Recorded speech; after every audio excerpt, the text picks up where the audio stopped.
अस्सलाम वालेकुम everyone, welcome to my YouTube channel imagination FF world.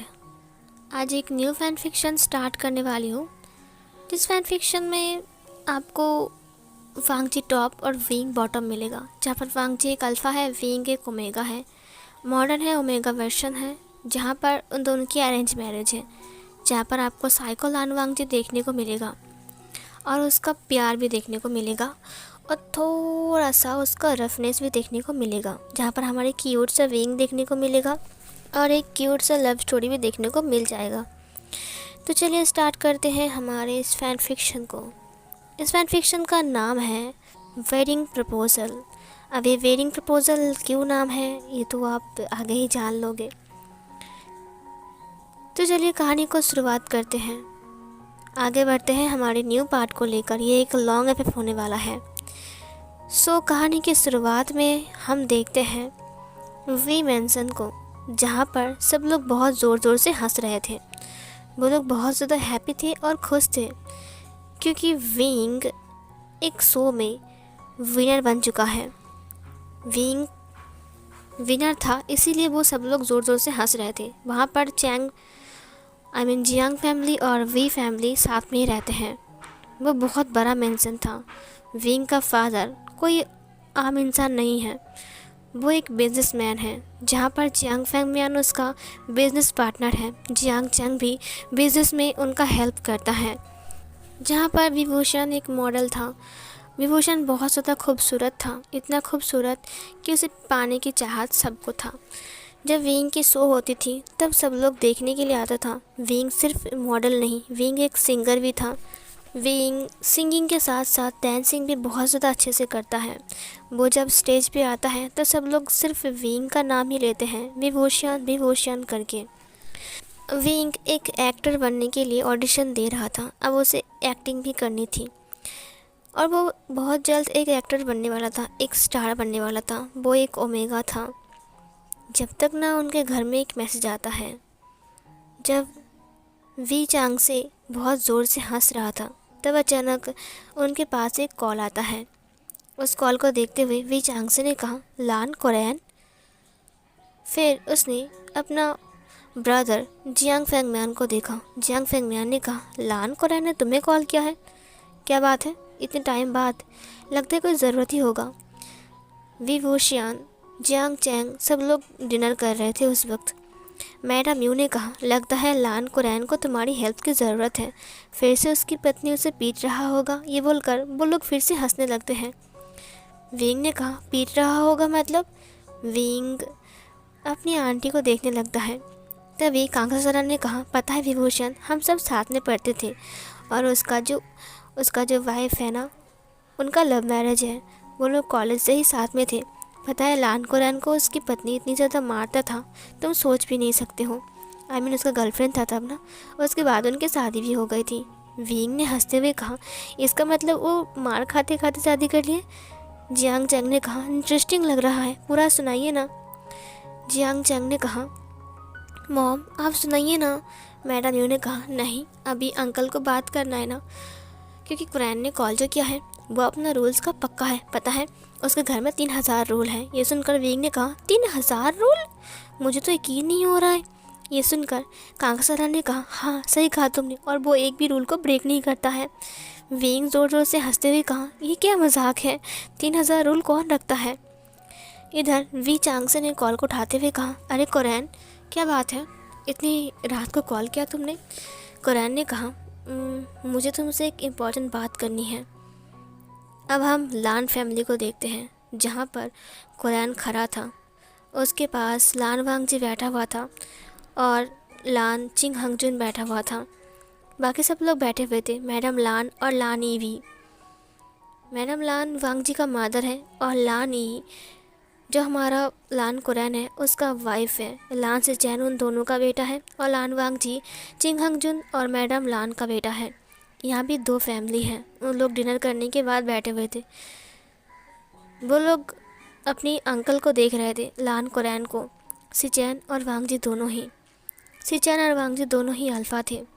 वांगजी गौर से ही बातों को सुन रहा था। लान कुरैन ने कहा, दरअसल मुझे विभूषण के बारे में बात करना है। ये सुनकर वी चांगसे ने कहा, वीइंग के बारे में? अब वीइंग ने क्या कर दिया? तुम्हारे रूल्स को ब्रेक किया है क्या उसने? ये सुनकर कोरैन ने कहा, नहीं, उसने वांग जी को देखा। वांग जी अपनी अंकल को ही देख रहा था। चिंग हंगजुन ने कहा, मुझे अपना फ़ोन दो। लान कोरैन ने फ़ोन को देते हुए कहा, ये लो, बड़े भाई से बात करो। गगा। उसने चिंग हंगजुन को फ़ोन दे दिया। मिस्टर लान ने कहा, हाँ मिस्टर वी कैसे हो? ये सुनकर वी चांगसे ने कहा, मैं बिल्कुल ठीक हूँ, तुम कैसे हो चिंग हंगजुन? उसने कहा, हाँ मैं बिल्कुल ठीक हूँ। भाभी कैसी है? ये सब हालचाल वो पूछ रहा था। उसने कहा, हाँ बिल्कुल ठीक है। उन्होंने कहा, हम एक प्रपोज़ल के बारे में सोच रहे थे। ये सुनकर वी चांगसे ने कहा, प्रपोज़ल? कौन सा प्रपोज़ल भाई? इधर मैं मिस्टर लान ने कहा, शादी के बारे में। ये सुनकर वी चांगसे ने कहा, शादी? उसके मुंह से शादी वाला वर्ड सुनकर Jiang Fang Miyan, madam you, कांगा सरन और विंग, जियांग चैंग सब लोग उनको देखने लगते हैं। देखते हुए कहा, शादी? उन सब ने साथ में ही कहा। विंग ने कहा कि इसकी शादी आचिंग की। ये सुनकर आचिंग ने उसे मारते हुए कहा, चुप रहो। वो दोनों ही ओमेगा थे। विंग और जियांग चैंग दोनों ही मेल ओमेगा थे और वो दोनों अपनी अपनी मॉम डैड के इकलौते बेटे थे। वी चांगसे ने कहा, शादी मतलब मुझे समझ में नहीं आया। जियांग फैंगमैन वहाँ पर आ गया। उसने कहा, क्या बात है चिंग हंगजुन? चिंग हंगजुन ने कहा, मुझे शादी के बारे में कुछ ज़रूरी बात करनी है, क्या हम लोग मिल सकते हैं? जियांग फैंगमैन ने कहा, ऑफ कोर्स मिल सकते हैं, लेकिन किसकी शादी? मिस्टर लान ने कहा, तुम्हारा 2 मेगा सन है ना, और मेरा 2 अल्फ़ा सन है, तो मैं सोच रहा हूँ उनकी 4 हाथ को मैं एक कर दूँ। ये सुनकर जियांग फैंगमैन के फेस पर एक स्माइल सी आ गई। उसने कहा, क्या तुम लोग आचिंग को अपने घर की सन इन लॉ बनाना चाहते हो? ये सुनकर मिस्टर लान ने कहा, हाँ सही कहा तुमने। लान कोरैन की इकलौता बेटा लान से चैन, जिसको आचिंग बहुत ज़्यादा पसंद है। हमने सोचा क्यों ना आचिंग के साथ हमारा से चैन की शादी करवा दे। और तुम्हारा बेटा विभूषण, जिसे मेरा बेटा लान वांग जी पापा को बहुत गुस्से में घूर रहा था, वो बहुत ज़्यादा लाइक करता है, तो मैं सोच रहा था कि क्यों ना विंग के साथ वांग जी की शादी करवा दिया जाए। ये सुनकर वी चांगसे ने कहा, अब ये तो अच्छी बात है, लेकिन विंग, मुझे लगता है कि अभी हमें विंग की शादी नहीं करवाना चाहिए था, क्योंकि मुझे लगता है कि विंग अभी इसके लिए छोटा है। हाँ, आचिंग की शादी की उम्र हो चुकी है, क्योंकि आचिंग विंग से 3 साल का बड़ा है। विंग सिर्फ 18 साल का है, आचिंग 21 साल का है, तो मुझे लगता है कि विंग को भी 21 साल। तभी मिस्टर लान ने कहा, क्यों ना हम मिलकर बात करें। फिर जियांग फैंगमैन ने कहा, ठीक है, तो तुम सब एक काम करो, कल शाम को हमारे घर आ जाओ, शादी के बारे में बात भी कर लेंगे और मिल भी लेंगे। मिस्टर लान ने कहा, ठीक है। इधर वी चांगसे ने कहा, ठीक है, तो तुम सब कल शाम को आ जाना। जियांग फैंगमैन ने कहा, हाँ सब लोग आना, ठीक है, सब लोग, बच्चों को भी लेकर आना। ये सुनकर मिस्टर लान ने कहा, हाँ ऑफ कोर्स हम बच्चों को भी लेकर आएंगे। सीन कट होता है। उन्होंने कॉल को कट किया। जियांग फैंगमैन और वी चांग से दोनों ही एक दूसरे के फेस को देख रहे थे। उसके बाद वो लोग टेबल पर आकर बैठ गए। मैडम यू ने कहा, शादी की बात चल रही थी, किसकी? ये सुनकर उन लोगों ने कहा, आचिंग की और विंग की। ये सुनकर उन दोनों ने कहा, क्या हम दोनों की? और फिर उन दोनों ने एक दूसरे के फेस को देखा। आचिंग ने कहा, बट शादी अभी क्यों? जियांग फैंगमियान ने कहा, वो दरअसल, लान कोरैन ने कहा और मिस्टर लान ने कहा, उन दोनों का अल्फ़ा बेटा है, तो वो दोनों तुम्हें पसंद करते हैं, आई मीन तुम दोनों को पसंद करते हैं, तो फिर वो चाहते हैं कि शादी हम दोनों करवा दें उन दोनों के साथ। विंग ने कहा, लेकिन अभी तो मेरी कॉलेज भी कंप्लीट नहीं हुई है और मैं तो नया नया कॉलेज में एडमिशन लिया और अभी तो मेरा पूरा ही बाकी है ना। आचिंग की तो अभी कंप्लीट होने वाली है, तो वो तो बच जाएगा, उसकी कोई बात नहीं है, लेकिन मैं तो सिर्फ 18 का हूँ ना। उसके फादर ने कहा, वही तो हम सोच रहे थे, वैसे भी लान फैमिली काफ़ी ज़्यादा अच्छा है। मैडम यू ने कहा, हाँ सही कहा तुमने, लान फैमिली काफ़ी ज़्यादा अच्छा है। मैडम लान और लानी भी काफ़ी ज़्यादा अच्छा है, तुम क्या कहते हो? मिसेस वी ने कहा, हाँ सही कहा तुमने, वैसे लेकिन फिर भी विंग छोटा है ना, जबकि जबकि आचिंग की शादी की उम्र हो चुकी है 21 साल, कोई बात नहीं, लेकिन विंग सिर्फ 18 साल का है। वो लोग सोच रहे थे। सीन कट होता है। हम लान फैमिली को देखते हैं जहाँ पर सब लोग वांग जी की तरफ देख रहे थे। वांग जी ने कहा, आपने अच्छे से बात नहीं किया। ये सुनकर मिस्टर लान ने कहा, मैंने अच्छे से बात किया वांग जी। उन्होंने कहा हमें कल जाने के लिए। वांग जी ने कहा, अगर वो लोग ना माने तो। ये बोलकर उसने बहुत ज़ोर से अपने हाथ को पटक दिया, टेबल पर। लान कोरैन ने उसके हाथ को पकड़ते हुए कहा, शांत हो जाओ वांग जी, शांत हो जाओ। हमें पता है तुम्हें विंग पसंद है। उन्होंने कहा कि विंग सिर्फ 18 साल का है। वांग जी ने कहा, तो इससे कोई फ़र्क नहीं पड़ता है कि विंग 18 साल का है या फिर 100 साल का। मुझे विंग चाहिए और विंग से ही शादी करना है मुझे। मिस्टर लान ने कहा, अब हाँ ज़रूर ज़रूर वांग जी बेटा, तुम हमारे इकलौते बेटे हो। हम तुम्हारे शादी विंग से ही करवाएंगे। सिचैन ने कहा, वांग जी शांत हो जाओ, इतना हाइपर मत हो। वांग जी ने कहा, आप लोगों ने अच्छे से बात नहीं किया। इसका मतलब आप लोग चाहते नहीं हो ना कि मेरी शादी विंग से हो जाए। ये सुनकर उसकी मॉम ने कहा, नहीं बेटा, ये हम क्यों चाहेंगे भला, हम कभी नहीं चाहते हैं। हम चाहते हैं कि तुम जो चाहो वो पूरा हो जाए बस। वांग जी ने कहा, तो फिर आप कब करवा रहे हो शादी? मिस्टर लान ने कहा, हम कल उनसे मिलने जा रहे हैं। कल हम उनसे मिलने जाएंगे और उसके बाद हम बात करेंगे। और अगर वो मान जाए, वांग जी ने कहा, अगर वो मान जाएगा मतलब क्या है, अगर वो ना माने तो? वो लोग बहुत घबरा गए। वांग जी बहुत ज़्यादा गुस्सा हो रहा था। सिचैन ने कहा, वो लोग मान जाएंगे, हम उनसे रिक्वेस्ट करेंगे, शर्तें रखेंगे तो फिर वो लोग मान जाएंगे। वांग जी, तुम बस वहाँ पर शांत रहना। वांग जी ने कहा, मैं शांत, मैं शांत हूँ, मैं बिल्कुल शांत हूँ। उसके बाद उसने पॉकेट से दवा को बाहर निकाला और बाहर निकालने के बाद उसे अपने माउथ में लिया और फिर उसकी मॉम ने पानी देते हुए कहा, ये लो पानी पी लो।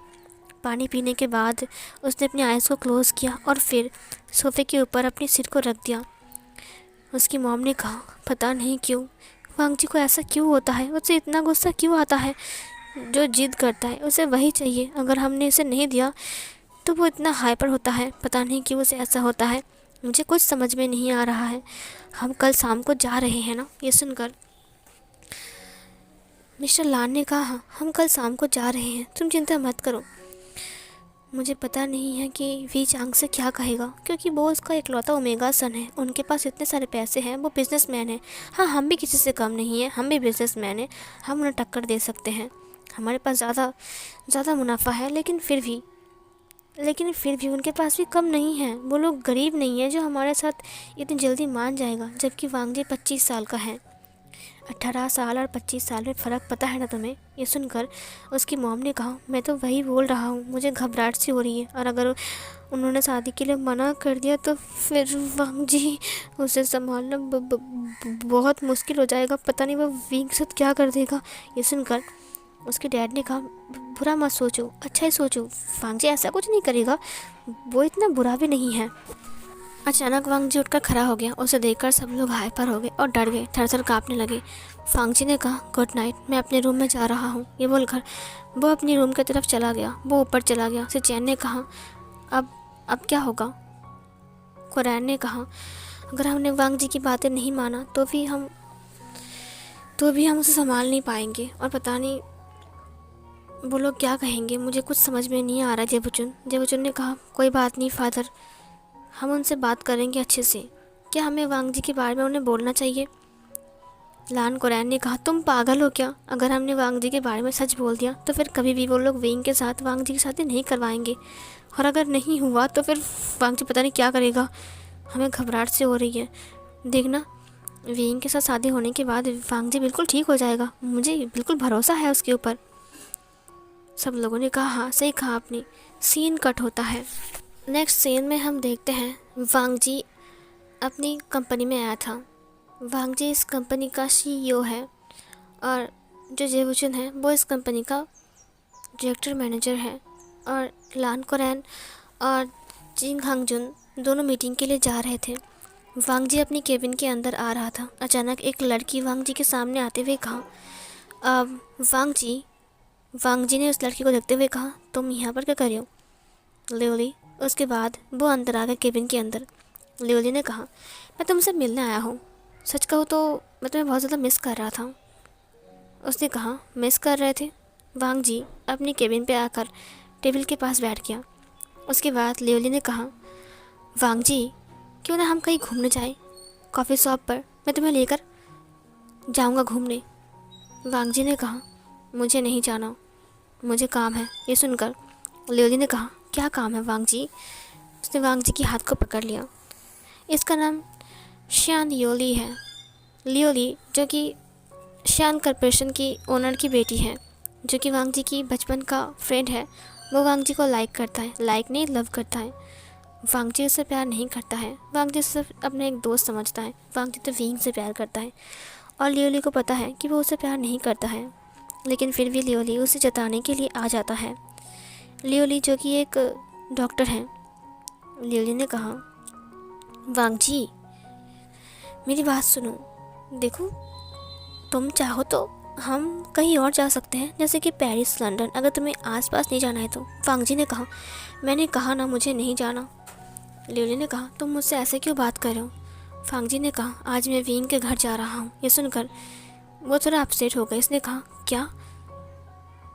ये सुनकर वांग जी ने कहा, हाँ विंग के घर। लियोली ने कहा, शादी का रिश्ता लेकर?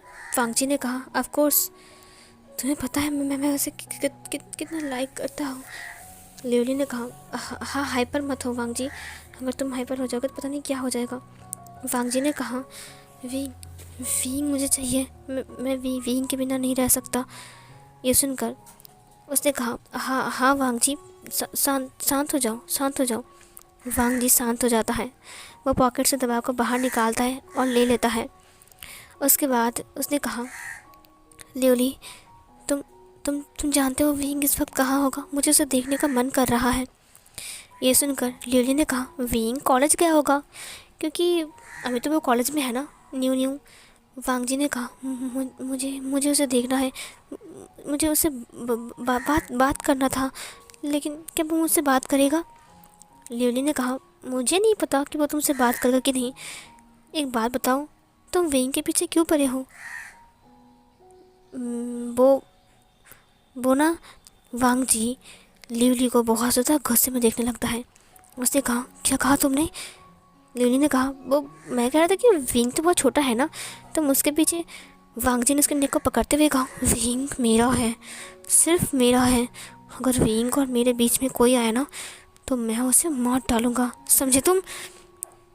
लियोली ने कहा, हाँ मुझे पता है, छोड़ो मेरे नेक को, मेरे दम घुट रहा है। वांग जी ने उसके नेक को छोड़ते हुए कहा, आइंदा अगर तुमने कुछ भी उल्टा पुल्टा बातें किया तो फिर मैं तुम्हें नहीं छोड़ूंगा। वो 18 साल का है, मैं 25 साल का हूँ, तो क्या हुआ? मुझे मुझे वही चाहिए, विंग ही चाहिए मुझे। वो उठ गया। उसने कहा, मुझे विंग को देखना है। वो उसके केबिन से बाहर आ गया। उसने कहा, विंग विंग विंग करके मेरा दिमाग ख़राब करके रखा है। पता नहीं इस विंग में उसने क्या देख लिया जो कि मुझ में नहीं देखा उसको। सीन कट होता है। वांग जी अपनी कार से जा रहा था विंग को देखने के लिए। इधर विंग कॉलेज में था और क्लास ख़त्म होने के बाद अब वो बाहर आ रहा था अपने दोस्तों के साथ। बाहर आते हुए उसने नी हुसैन से बात किया। नी हुसैन ने कहा, विंग लेकिन इतनी जल्दी शादी, ये क्या बात हुई? विंग ने कहा, वही तो मैं फ़ादर से बात कर रहा था, लेकिन मेरे फादर ने कहा क्यों ना हम उनसे एक बार मिल लें, बट अभी मुझे शादी नहीं करना है, मुझे तो पढ़ाई कंप्लीट करना है, बहुत कुछ करना है। मुझे सिंगर बनना है, एक्टर बनना है। मैं तो सिंगर पहले से ही हूँ, मुझे एक्टर बनना है। तुम्हें समझ में आ रहा है, मैं ऑडिशन के लिए जाने वाला था, लेकिन पता है तुम्हें, पापा ने मुझे रोक लिया। नी हुसैन ने कहा, तो फिर तुम क्या करने वाले हो? इधर वहाँ पर एक अल्फ़ा खड़ा था, उसके हाथ में फूल था, वो विंग को देख रहा था। अचानक वांग जी वहाँ पर आ जाता है अपनी गाड़ी लेकर। वो गाड़ी का ब्रेक लगाता है। उसने देखा कि विंग आ रहा है। उसने विंग को देखा, उसकी होठों पर एक स्माइल आ गई थी। उसने कहा, विंग, मेरा विंग। इधर जो अल्फ़ा था वो धीरे धीरे करके विंग की तरफ बढ़ रहा था, जिसे वांग जी ने नोटिस किया। उसे देखते हुए वांग जी ने कहा, ये कौन है? वो धीरे धीरे करके विंग की तरफ बढ़ रहा था। उसके हाथ में एक गुलाब का बुके था। उसको देखकर विंग ने कहा, तुम यहाँ पर? उसने कहा, विंग कैसे हो? विंग ने कहा, अब तुम यहाँ पर क्यों आए? फिर उसने कहा, विंग मैं तुम्हारे लिए लेकर आया हूँ। उसने बुके को बढ़ा दिया। विंग ने कहा, मुझे नहीं चाहिए। मिंग्याओ, तुम मेरा पीछा क्यों नहीं छोड़ते हो? मैंने कहा ना। मिंग्याओ ने कहा, बट विंग मैं तुम्हें बहुत ज़्यादा लाइक करता हूँ, तुम क्यों नहीं समझते हो मैं तुमसे कितना प्यार करता हूँ, तुम प्लीज़ इसे एक्सेप्ट कर लो। विंग ने कहा, आई एम सॉरी बट मुझे सिंगल पसंद है और मेरी लाइफ में बहुत कुछ करना है, मैं इन सब चक्कर में नहीं आना चाहता हूँ, मुझे माफ़ कर दो मिंग्याओ, और मैंने कभी भी ऐसा कुछ सोचा भी नहीं है, और प्लीज़ तुम मेरे दोस्त थे और दोस्ती रहो, मुझे इससे ज़्यादा कुछ नहीं चाहिए, समझे। ये बोलकर उसने उसकी बुके को उसके हाथों के सामने से दूर किया। जब वांग जी ने इसको देखा था उसे बहुत ज़्यादा गुस्सा आ गया। उसने कहा, ये ये कौन है और ये विंग को बुके क्यों दे रहा है? मुझे बहुत ज़्यादा गुस्सा आ रहा है। वो विंग से बात करने के लिए आया था, लेकिन गुस्से में वो विंग के सामने नहीं गया। विंग ने मिंग्याओ से कहा, देखो मिंग्याओ, हम दोस्त हैं तो मुझे लगता है कि हमें दोस्त ही रहना चाहिए। नहीं सिंह, अब मैं चलता हूँ। ये बोलकर विंग अपनी गाड़ी में आ गया। मिंग्याओ ने उसे बहुत बार समझाया, विंग प्लीज़ मान जाओ, मैं तुमसे बहुत ज़्यादा प्यार करता हूँ, मैं सच कह रहा हूँ, मैं तुम्हें खुश रखूँगा हमेशा हमेशा। बट वो नहीं सुनता है। मिंग्याओ बहुत ज़्यादा रो रहा था और अपनी गुलाब की बुके को लेकर वहाँ से चला गया। निहुसेंग ने कहा, इसका कुछ नहीं होगा। वांग जी निहुसेंग को देखते हुए कहा, हे सुनो। वो बहुत ज़्यादा हाइपर हो रहा था और सांसें ले रहा था। निहुसेंग ने कहा, हाँ बोलिए। उसने कहा, वो लड़का विंग से क्या बोल रहा था? निहुसेंग ने कहा, वो हर वक्त विंग के पीछे पड़ा रहता है, वह विंग को प्रपोज करने के लिए आया था बट विंग ने उसे रिजेक्ट कर दिया। ये सुनकर वांग जी की होठों पर एक क्रीपी सा स्माइल था। निहुसेंग ये बोलकर चला गया। वांग जी अपने स्माइल के साथ कहा, उसको विंग ने रिजेक्ट कर दिया। इसका मतलब विंग उससे प्यार नहीं करता है, उससे प्यार नहीं करता है। विंग सिर्फ मेरा है, सिर्फ मेरा। मैं विंग को किसी और के पास जाने नहीं दूंगा, विंग सिर्फ मेरा है। उसने मिंग्याओ को देखा बहुत ही गुस्से में। उसने कहा, बट मैं इसको नहीं छोड़ूंगा, इसकी हिम्मत कैसे हुई मेरे विंग को प्रपोज करने की। ये बोलकर वो गाड़ी लेकर चला गया और यहीं पर ये वाला पार्ट ख़त्म होता है। सो फिर गाइस, कैसा लगा आपको ये वाला पार्ट ज़रूर बताना। मिलते हो एक और न्यू पार्ट में, तब तक के लिए बाय बाय।